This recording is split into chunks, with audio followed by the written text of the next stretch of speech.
If forbidden fruit is the sweetest, the Golan Heights must be the sweetest of all.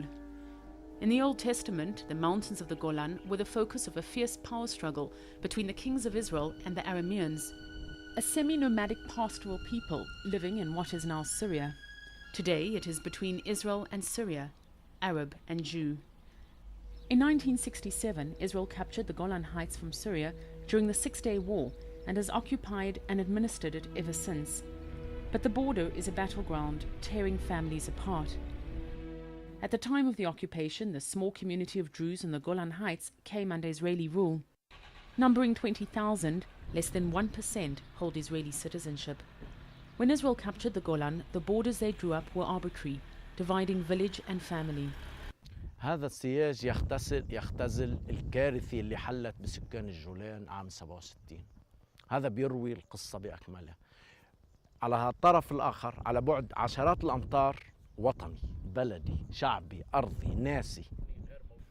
Sudki al-Makt comes down here each morning to stare at the border. His family lives on the other side. He is a Druze living in the Golan Heights. He's a resident of Israel, but his family and his heart are in Syria. Sudki is not the only one fighting for his homeland. His father is too. منذ العام 67 ونحن على تواصل تام مع الوطن، مع الأقارب ومع الوطن قيادة وشعبا وكل رموز ومؤسسات الدولة. لم ينقطع اتصالنا أبدا ولا يوم من 67 ونحن كهذا متمسكين في عروبتنا، في قوميتنا، في وطننا.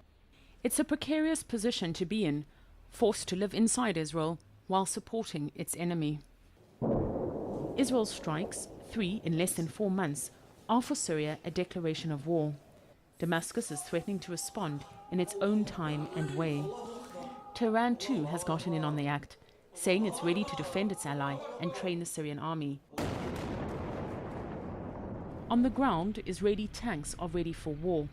Its citizens are prepared to fight.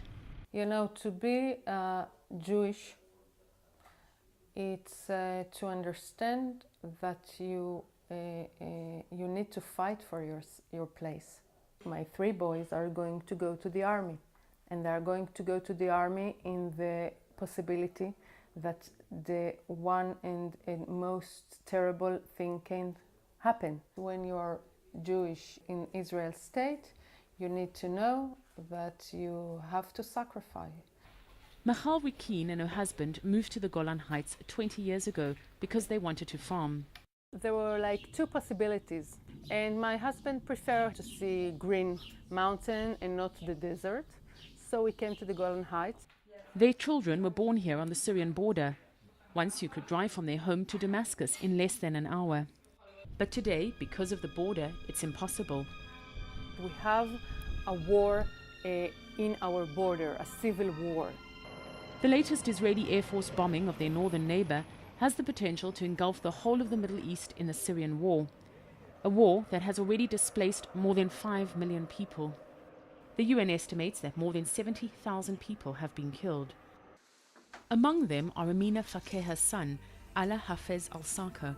A 27-year-old taxi driver was killed in Daria after he was caught in the middle of clashes between the Syrian army and the rebels, who've been involved in civil conflict for the past 2 years. أكيد أنا أصعب لحظة بحياتي خصوصاً هالعامين هلا هي وقت عرفت إنه ابني استشهد. أكيد لأنه بالرغم إنه أنا ما حدا خبرني إنه استشهد، أنا حسيت إنه استشهد من لحظتها من أول ما. Amina, like Michal, has the same fierce passion for her family and for her country. But that's where the similarities end. Amina lives in Damascus with her husband. Her 2 daughters are grown up and married. Allah was her only son. Throughout the war, she has continued to work for Syrian state TV and is an ardent supporter of President Bashar al-Assad and the current regime.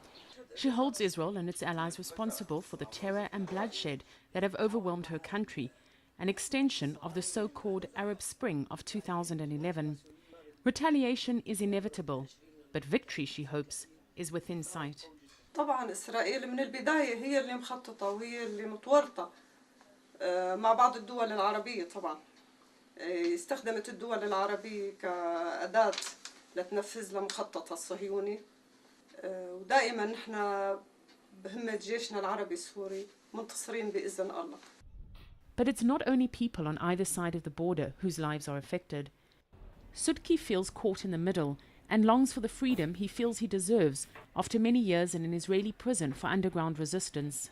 شعور واحد داخل القصر على مدار 27 سنة جوا سجن جوا سياج جوا قضبان. خرجت إلى واقع يفترض أن يكون حرية، وجدت نفسي جوا سياج لا يختلف عن السياج اللي كنت فيه جوا القصر.